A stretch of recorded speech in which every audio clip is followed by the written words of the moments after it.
최근에 저는 아주 작은 습관의 힘이라는 책을 읽고 있습니다. 제임스 클리어라는 분이 쓴 책인데요. 이분이 원래 어렸을 때는 굉장히 타고난 재능이 있어서 촉망받는 야구 선수였다고 합니다.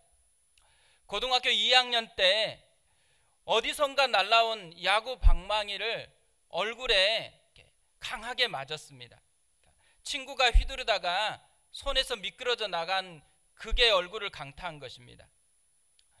코가 부러지고 뇌 조직이 흔들리고 얼굴뼈가 30조각 그렇게 났다고 합니다. 어렵게 재활을 해서요 1년 후에 야구장으로 다시 돌아갔습니다. 그런데 야구장에 돌아가 보니까 너무 큰 충격적인 사실이 앞에 놓여 있는 것입니다. 그가 더 이상 촉망받는 그런 야구 선수가 아닌 것입니다. 1군도 아니고 2군도 아니고 2군 중에서 후보 선수로 그렇게 전락해 있는 것입니다. 꿈이 무너진 거예요. 몸이 아픈 것도 힘든 것이었지만 자신이 그렇게 꿈꿨던 그 꿈이 무너진 아픔을 경험하게 된 것입니다. 그래도 감사하게 간신히 선수 명단 끄트머리에 이름을 올려가지고 대학에는 합격을 했습니다. 6년 후에요 이 친구가 대학교 최고 선수, 최고의 남자 선수로 선정이 됐습니다. 그리고 전국에서 33명 정도 뽑힌다고 하는데요 ESPN 전미 대학 대표 선수가 되었습니다. 그뿐이 아닙니다. 8개 분야에서 최우수 성적을 받았고요 최우수 졸업생에게 수여되는 학장 메달을 수상하면서 졸업을 하게 됐습니다. 진짜 놀라운 그런 반전과 변화를 경험한 거죠. 그래서 이 책의 부제가 최고의 변화는 어떻게 만들어지는가입니다. 자기가 직접 깊이 인생의 나락에 떨어졌다가 다시 어떻게 변화를 만들어냈는지를 서로 좀 공유하고 싶어서 책을 쓴 것입니다. 이 책에 보면 자신의 변화에 대한 출발을 이렇게 소개를 합니다. 곧바로 야구팀에서 활동하지 않았기에 먼저 내 인생을 정돈하는 데 집중했다. 동기들이 늦은 밤까지 비디오 게임이나 하는 동안 나는 매일 밤 일찍 잠자리에 드는 수면 습관을 들였다. 또 대학 기숙사란 너저분하기 마련이지만 내 방을 깨끗이 치우고 깔끔하게 정리했다. 정말 별것 아닌 일이었다. 그런데 이 작은 습관들은 스스로 인생을 관리하고 있다는 느낌을 주었다. 나는 자신감을 되찾아 나아갔다. 별것 아닌 사소한 것 하나하나 시작하면서 진짜 놀라운 변화를 경험했다라는 것입니다. 제가 이 책을 읽다 보니까 용기가 나는 거예요. 나도 한번 해봐야 되겠다 이런 생각이 들어가지고 집에 책상 위를 깨끗하게 정리를 했습니다. 그리고 나서 너무 기분이 좋았거든요. 시간이 지나니까 다시 쌓이는 거예요. 지금은 어떻게 됐을까요? 지금 다시 원래대로 돌아가 버렸습니다. 별것 아닌 것을, 조그만한 것을 변화시키면 그러면 놀라운 변화를 경험하고 될 수 있다라고 얘기를 하고 있는데, 이전에는 책장 정리하는 거 별것 아닌 게 아니고 별거였거든요. 근데 이 책을 보면서 그 별것 아니게 돼버렸어요. 근데 그 별것 아닌 것 하나 내 마음대로 못하고 있더라고요. 그래서 사실 이 책을 읽으면서 나중에는 좀 마음이 힘들어졌습니다. 아주 사소한 것도 내가 못하고 있구나 이런 생각이 드는 거예요. 그러면서 깨달은 게 있어요. 분명히 나 같은 사람이 많을 거잖아요. 이런 거 보고 나도 이런 거 해봐야 되겠다. 근데 나중 되어지면 잘 안 돼요. 그럼에도 불구하고요 이 책이 계속해서 팔리고 있습니다. 계속 베스트셀러예요. 왜 그럴까요? 우리 속에는 진짜 변화되고 싶은 갈망이 있는 거예요. 진짜 뭔가 채워야만 되어지는 그런 빈 공간이 있고 목마름이 있는 것이죠. 오늘 말씀에도요, 그런 목마름을 가진 사람이 나옵니다. 사마리아 여인입니다. 그녀는 물을 기르러 왔다고 그렇게 시작을 합니다. 여기까지 보면 되게 평범한 이야기거든요. 그런데 오늘 말씀을 보면 독특하게 강조하고 있는 것이 있어요. 뭘 강조하냐면 시간을 강조합니다. 시간을 이야기하고 난 후에 사마리아 여인의 이야기를 시작해요. 6절을 보면 이렇게 되어 있습니다. 거기 또 야곱의 우물이 있더라. 예수께서 길 가시다가 피곤하여 우물 곁에 그대로 앉으시니 때가 6시쯤 되었더라. 때가 6시쯤 되었다 이렇게 말한 후에 그녀가 물을 기르러 왔다라는 이야기를 시작을 합니다. 6시라는 이 시간이 중요하다라는 거죠. 6시라는 시간이 왜 중요할까요? 이 6시라는 시간은 우리나라 시계가 아니에요. 유대인들이 당시에 쓰던 시간입니다. 우리나라 시간으로 다시 바꾸면은 6시는 12시, 정오입니다. 이스라엘은 굉장히 더운 나라이거든요. 굉장히 더운 나라인데 정오는 훨씬 덥습니다. 정오에 물을 뜨러 오는 사람은 없거든요. 그런데 그녀가 지금 정오에 물을 기르러 왔다 그래요. 정오에 물을 기르러 왔다라는 표현을 보면 그녀에게는 사연이 있었다라는 거죠. 말 못할 특별한 사연이 있는 것입니다. 그녀의 사연이 무엇이었을까요? 예수님은 그녀의 사연을 18절에서 이렇게 이야기를 합니다. 너에게 남편 5이 있었고 지금 있는 자도 내 남편이 아니니 내 말이 참되도다. 남편 5 갈아치웠고 지금도 다른 남자하고 동거를 하고 있다라는 거죠. 지금 이 시대에도요, 남편 5 갈아치우고 또 다른 남자하고 동거하고 있다. 쉬운 일 아니잖아요. 그런데 당시에요, 당시. 예수님 당시인데 그렇게 지금 6번째로 동거를 하고 있는 그 모습을 소개하고 있습니다. 수치심, 부끄러움 때문에요, 다른 사람의 눈을 피해서 아무도 물 들어오지 않는 그 시간에 물을 들어왔다라는 거죠. 생각해 보세요. 우리는 조금만 불편해도 안 하거든요. 근데 지금 이렇게 아무도 찾지 않고 땡볕인데도 불구하고 이 여인은 감수하고서 지금 물을 들어왔습니다. 불편한데도 자꾸만 남자를 바꾸어 치우고 있다라는 거죠. 왜 그렇게 하고 있을까요? 깊은 목마름이 있다라는 거죠. 이 내면 세계 속에 깊은 목마름, 한 남자를 만나면 채워질 줄 알았는데 만나보니까 안 채워져요. 또 갈아치웠어요. 그러면 조금 나을 줄 알았는데 안 채워져요.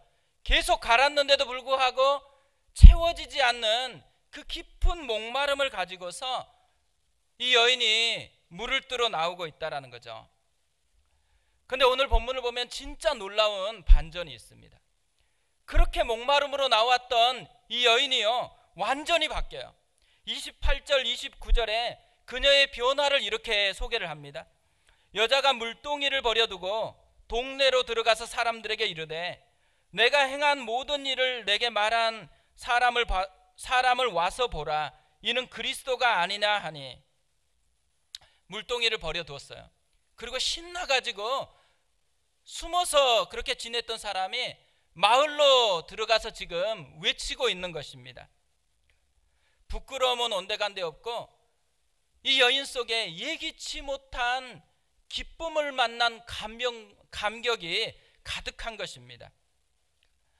성경에는요, 예기치 못한 기쁨을 만난 감격을 많이 이야기를 합니다. 사도행전에 보면 성전 미문에 앉아서 구걸하던 안진뱅이가 이런 기쁨을 만납니다. 사도행전 3장 8절에 이 모습을 이렇게 표현해 놓았습니다. 뛰어서서 걸으며 그들과 함께 성전으로 들어가면서 걷기도 하고 뛰기도 하며 하나님을 찬송하니. 저는 교회가요, 이런 기쁨을 맛보는 곳이라고 생각합니다. 우리가 예배를 드리는 이유가 어디 있겠어요? 이런 기쁨을 맛보기 위해서 예배를 드리는 것이죠.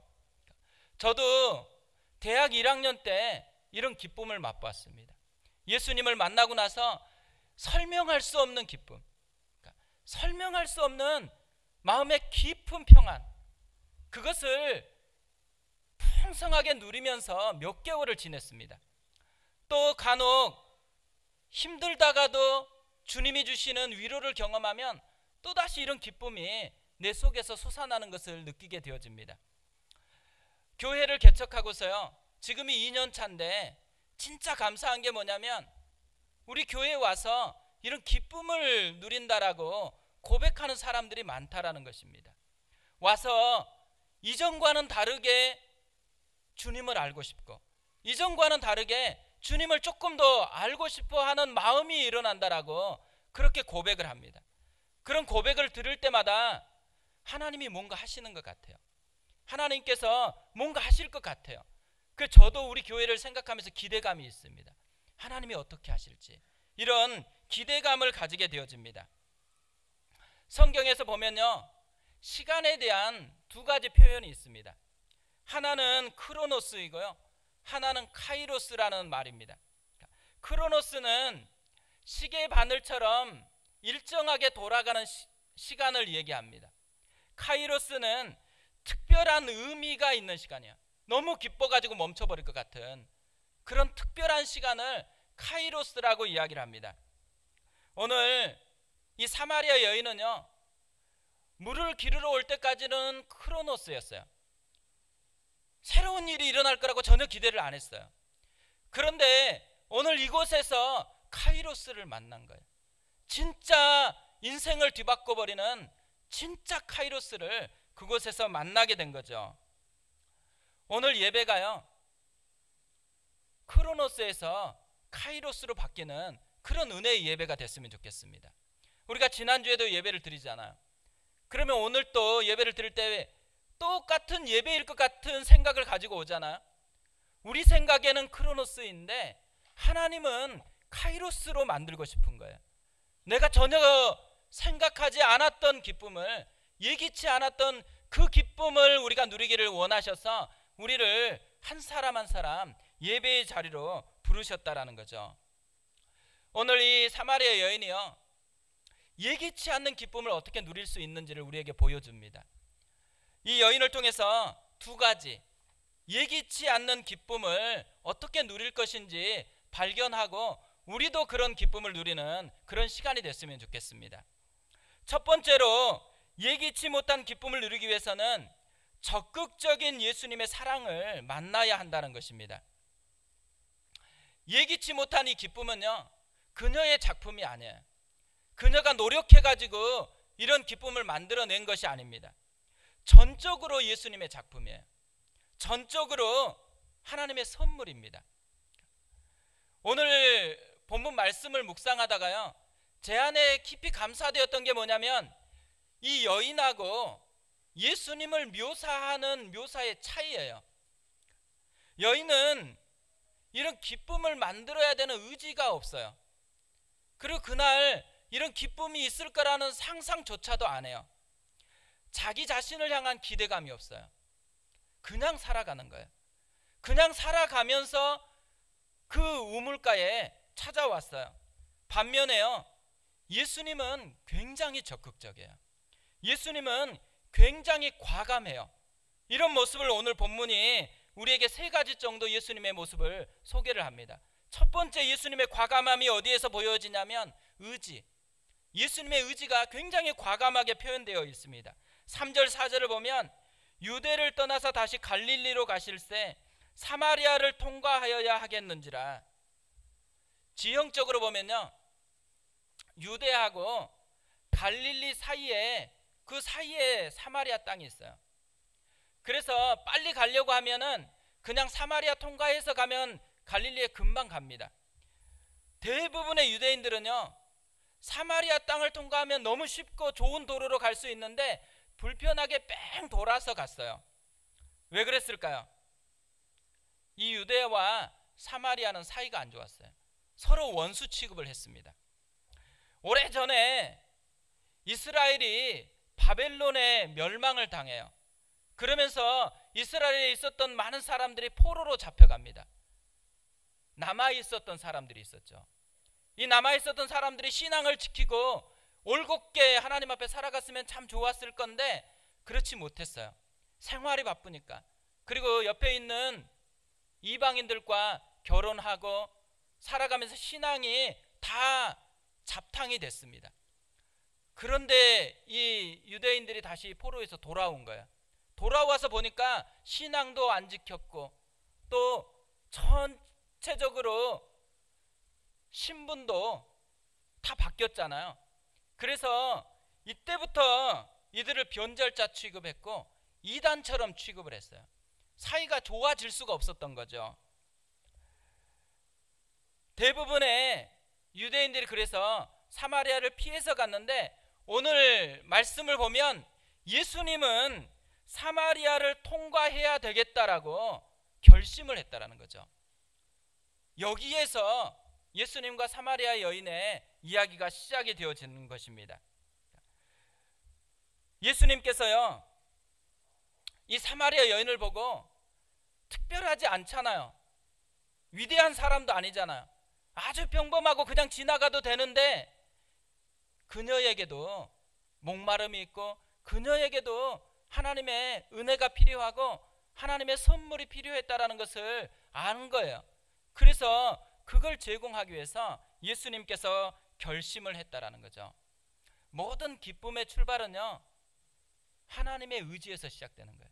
예수님의 의지에서 시작된다라는 거죠. 그래서 구약에 보면 만군의 여호와의 열심히 이를 이루시리라 이렇게 표현합니다. 주님은 한 사람 한 사람이 진짜 기쁨을 경험하는 그 사람이 되기를 꿈꾸고 있다라는 거죠. 그뿐 아니에요. 두 번째로 예수님은요, 그녀에게 적극적으로 말을 거세요. 9절을 보면 사마리아 여자가 이르되 당신은 유대인으로서 어찌하여 사마리아 여자인 나에게 물을 달라 하나이까 하니 이는 유대인이 사마리아인과 상종하지 아니함이르라. 사마리아 여인이 놀랬어요. 갑자기 유대인 남자가 자기에게 말을 걸어오니까 당황을 했습니다. 그런데 이 당황한 것과 아무 상관없이요, 예수님은 적극적으로 말을 걸려고 시도를 하고 있다는 거죠. 우리는 누군가 훅 들어오면 좀 부담스럽잖아요. 그런데 예수님이 지금 그 부담감 상관없이 훅 들어가서 지금 이야기를 한 거죠. 그녀가 가지고 있는 장벽보다 예수님은 그녀가 가지고 있는 목마름을 채우는 것이 더 중요하다고 여겼어요. 그녀가 가지고 있는 사마리아인이라는 장벽, 또 도덕적으로 윤리적으로 그렇게 버림받고 있는 초라한 여인이라는 이 장벽보다도요, 그녀 속에 있는 목마름을 채워주는 것, 이것이 주님이 가지고 있는 관심이었다라는 거죠. 우리는요, 사람과 대화할 때 조금 격이 맞는 사람과 대화하고 싶어 합니다. 이 사람과 대화하면 내가 조금 품격이 있겠다라고 생각하는 사람을 친구로 만나고 싶어 하죠. 근데 주님은 그것과 상관없어요. 오히려 품격이 떨어질 수 있어요. 그럼에도 불구하고 예수님의 관심이 어디에 있냐면 그 목마름을 누가 채워줄 건가, 거기에 예수님의 관심이 있다라는 거죠. 우리가 예배를 드릴 때 보면요, 우리가 예배로 나오면서도 그런 생각을 할 때가 많습니다. 주님이 나를 어떻게 생각할까? 일주일간 내가 어떻게 살았는데 나를 기뻐하지 않을 것 같은 우리 자신은 자꾸 우리가 가지고 있는 단점, 우리가 가지고 있는 도덕적인 연약함, 이런 죄에 대해서 관심을 많이 가지고 있는데 주님의 초점은 어디 있어요? 우리가 목마른 게 뭔지, 내 힘으로는 할 수 없어가지고 계속적으로 허덕이고 있는 그것을 주님이 보시고서 그걸 채우고 싶어서 적극적으로 다가오시고 있다라는 거죠. 세 번째로요, 예수님의 적극적인 모습이 어디서 나타나냐면 선물 공세에서 나타납니다. 예수님이 적극적으로 자신이 준비한 선물을 들이내미세요. 13절 14절인데요 예수께서 대답하여 이르시되 이 물을 마시는 자마다 다시 목마르려니와 내가 주는 물을 마시는 자는 영원히 목마르지 아니하리니 내가 주는 물은 그 속에서 영생하도록 솟아나는 샘물이 되리라. 이 여인은 목마름이 있었는데 자기 방식으로 목마름을 해결하려다가 더 목말랐어요. 더 깊은 갈증을 느꼈어요. 그런데 예수님께서 진짜 목마름을 해결할 수 있는 샘물을 주겠다고 그렇게 약속을 합니다. 우리가요, 뭔가 부족함을 느낄 때 그게 채워지면 괜찮을 것 같잖아요. 그러면 될 거라고 생각하거든요. 근데 채워지면 어떻게 돼요? 채워지면 또 목말라요. 주님께서 또 목말라가는 그 근원적인 목마름을 해결해주는 샘물이 되겠다고 그렇게 지금 손을 내밀고 있는 거죠. 요한계시록 3장 20절에 보면요, 예수님께서 자신을 이렇게 소개합니다. 볼지어다 내가 문 밖에 서서 두드리노니 누구든지 내 음성을 듣고 문을 열면 내가 그에게로 들어가 그와 더불어 먹고 그는 나와 더불어 먹으리라. 예수님이 문을 두드리시는 분이라는 거예요. 왜 문을 두드려요? 그 속에 들어가서 더불어 먹고 살려고, 영원히 솟아나는 샘물이 되시려고 주님께서 문을 두드리고 있다라고 이야기를 합니다. 지금 예수님이 우리의 문을 두드리는 거예요. 의지를 담아서, 장벽을 넘어서, 그리고 주님이 줄 진짜 귀한 선물을 가지고서 문을 두드리는 거죠. 그 문을 두드리는 것을 통해서 우리가 목말랐던 것을 해결함을 받는, 진짜 예측하지 못했던 기쁨을 누리는 사람이 되어진다라는 거죠. 그래서 우리가 이 두드림을 좀 들으셨으면 좋겠습니다. 주님이 두드리고 있는 거, 주님이 말씀을 통해 두드리고 있는 거, 주님이 내 영혼 속에 두드리고 있는 소리를 들으셨으면 좋겠어요. 두 번째로, 예기치 못한 기쁨을 누리기 위해서는요, 마음의 커튼을 열어야 된다는 것입니다. 심리학 용어 중에요, 확증 편향이라는 말이 있더라고요. 이 확증 편향이라는 말은 원래 가지고 있는 생각이나 신념을 확인하려는 그런 경향성을 의미한대요. 쉽게 얘기하면 사람은 보고 싶은 것만 봐요. 듣고 싶은 것만 들으려고 그런 성향을 말한대요. 새로운 것을 보려고 하면 어떻게 해야 돼요? 이 확증 편향이라는 것을 보면 마음속에요, 어떤 커튼 같은 것들이 가리워져 있다라는 것을 말하는 거잖아요. 그래서 새로운 것을 들으려고 하면 이 커튼이 열려야지만 새로운 것을 느끼고 새로운 것을 누릴 수 있다라는 것입니다. 사마리아 여인이 그랬다라는 거예요. 사마리아 여인이 예수님을 만나자마자 예수님을 바로 영접하고 바로 예수님의 주시는 기쁨을 누린 게 아니에요. 말하자마자 왜 나한테 말을 거냐고 그렇게 경계를 했어요. 마음에 커튼이 있었다라는 거죠. 이 마음의 커튼, 사마리아 여인이 가지고 있었던 마음의 커튼이 뭐가 있었을까요? 제가 본문 말씀 묵상하다가 두 가지 정도 커튼이 있는 것 같아요. 하나는 뭐냐면 수치심이라는 커튼입니다. 이 수치심 때문에 사람을 피해요. 사람이 없는 시간에 이동을 해요. 그리고 예수님이 다가가니까 어때요? 부담스러워요. 수치심 때문에 예수님까지도 부담스러워하는 그 사람이었다라는 거죠. 근데 왜 이 사마리아 여인이 수치심을 느끼게 됐을까요? 도덕적으로 자신이 건강하지 못하다고 생각하기 때문에 그렇죠. 자기가 죄를 범하고 있다고 생각하니까 사람들 앞에 부끄러움을 가는 것을 부끄러워한다라는 거죠. 이사야 선지자도요, 이사야 59장 2절에서 이렇게 말씀을 합니다. 오직 너희 죄악이 너희와 너희 하나님 사이를 갈라놓았고 너희 죄가 그의 얼굴을 가리어서 너희에게서 듣지 않으시게 함이니라. 죄가 두 가지 역할을 한다는 거죠. 하나는 단절, 하나님과 우리 사이를 갈라놓았대요. 또 하나는 커튼, 가리워가지고 들리지 않게 해요. 말씀을 전해도 안 들려요. 말씀 자체가 문제가 있으면 또 모르겠는데 그렇지 않는데도 불구하고 안 들려요. 왜 그럴까요? 가리웠다라는 거예요. 마음에 커튼을 쳐놓고 있으니까 들리지 않는다고 그렇게 얘기하는 거죠. 이 여인의 죄, 여인의 근원적인 죄가 뭘까요? 그냥 남편을 자꾸 바꾼 것이 여인의 죄일까요? 여인의 근원적인 죄는요, 목마름을 엉뚱한 것으로 풀려고 하는 것이에요. 남편을 바꾸면 채워질 줄 알았는데 채워지지를 않았어요. 그런데도 불구하고 계속해서 바꾸다가 결국 남는 건 뭐예요? 수치심밖에 없어요. 부끄러움밖에는 남지 않았습니다. 팀 켈러 목사님이요, 이 여인에 대해서 이야기하면서 죄를 이렇게 정의를 했습니다. 죄란 구원을 얻기 위해 하나님 외에 다른 것을 바라보는 것이다. 이것은 하나님의 자리에 나 자신을 갖다 놓는 것이다. 말하자면 스스로 자기 자신의 주이자 구원자가 되고자 하는 것이다. 이것이 죄에 대한 성경의 정의이고 십계명의 첫 계명이다. 이 말을 그대로 보면 사마리아 여인만 그런 것 같지 않아요. 우리도 그렇게 살아가고 있을 때가 많죠. 우리도 사마리아 여인처럼요, 하나님 말고 다른 것으로 자꾸만 목마름을 풀려고 합니다. 그래서 우리가 경제적으로 조금 어려우면 어떻게 돼요? 경제적인 어려움을 풀려고 애를 써요. 몸이 병들면 어떻게 해요?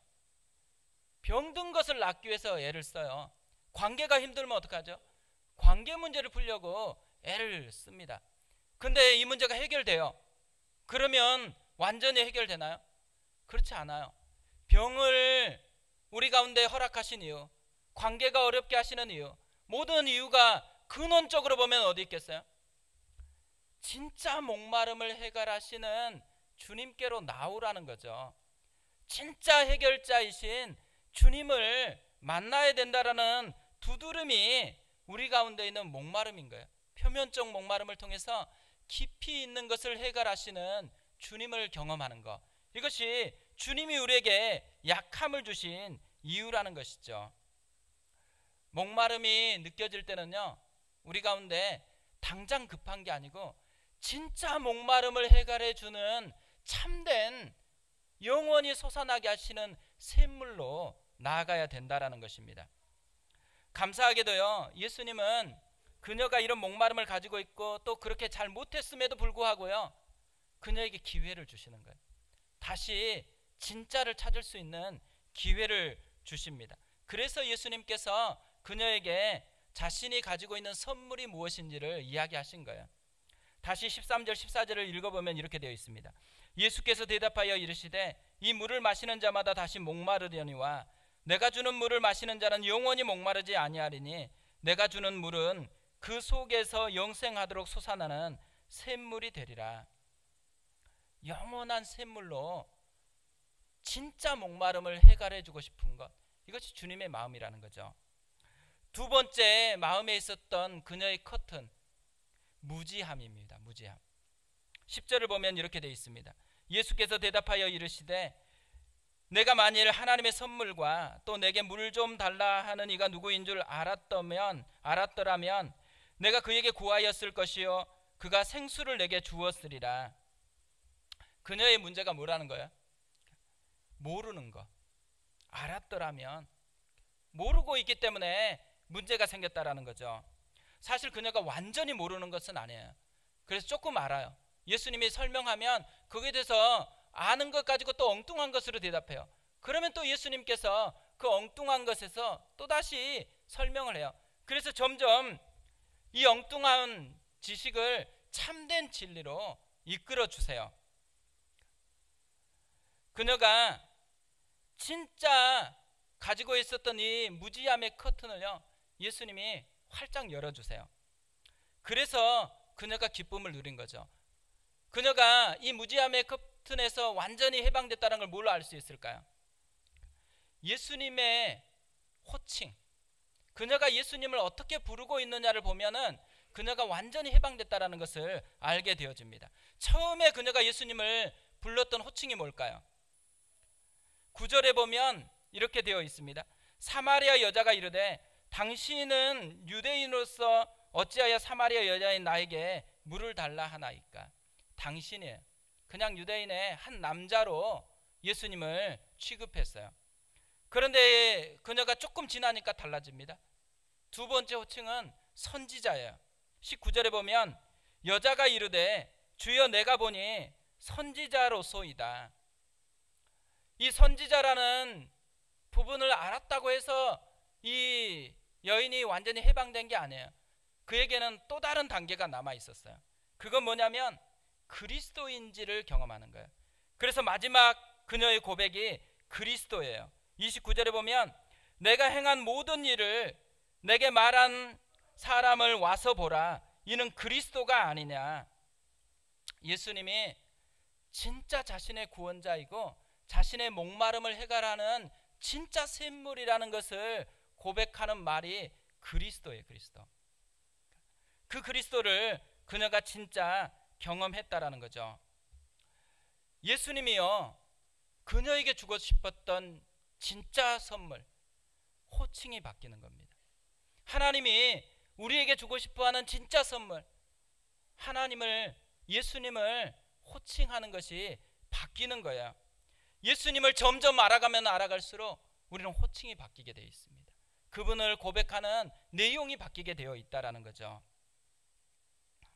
오늘 말씀의 결론을 내려고 하는데요, 역사의 쓸모라는 책이 있는데 이 책에 이육사 시인하고 이순신 장군이 쓴 글을 소개를 하고 있더라고요.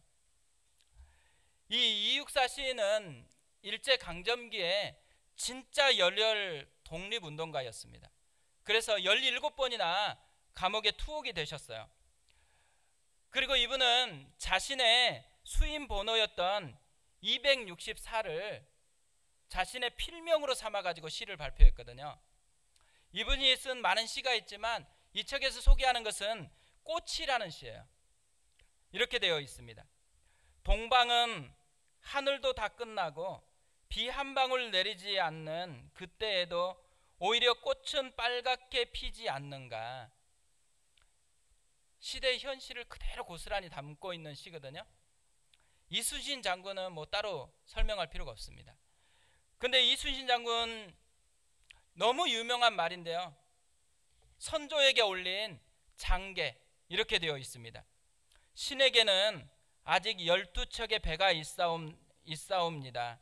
죽을 힘을 다해 싸운다면 오히려 해볼만 합니다. 이 책에서는요, 이 두 시 속에서 자기 인생이 진짜 어려웠을 때 자기를 회복시켜 주었던 한 단어, 공통적인 한 단어가 있대요. 그게 뭐냐면 오히려. 오히려라는 단어가 자신을 힘들 때마다 다시 일으켜 세워줬대요. 위기 상황이었는데 두 사람이 뭘 얘기해요? 오히려. 근데 제가 이 글을 보다가요, 이 사마리아 여인에게서 발견할 수 있는 메시지 중요한 게 오히려라는 메시지라는 생각이 들었습니다. 성경에 지금 오히려가 있다라고 얘기하는 거예요. 그녀는 이 오히려를 만들 힘이 없었어요. 하나님이 예비한 오히려가 있습니다.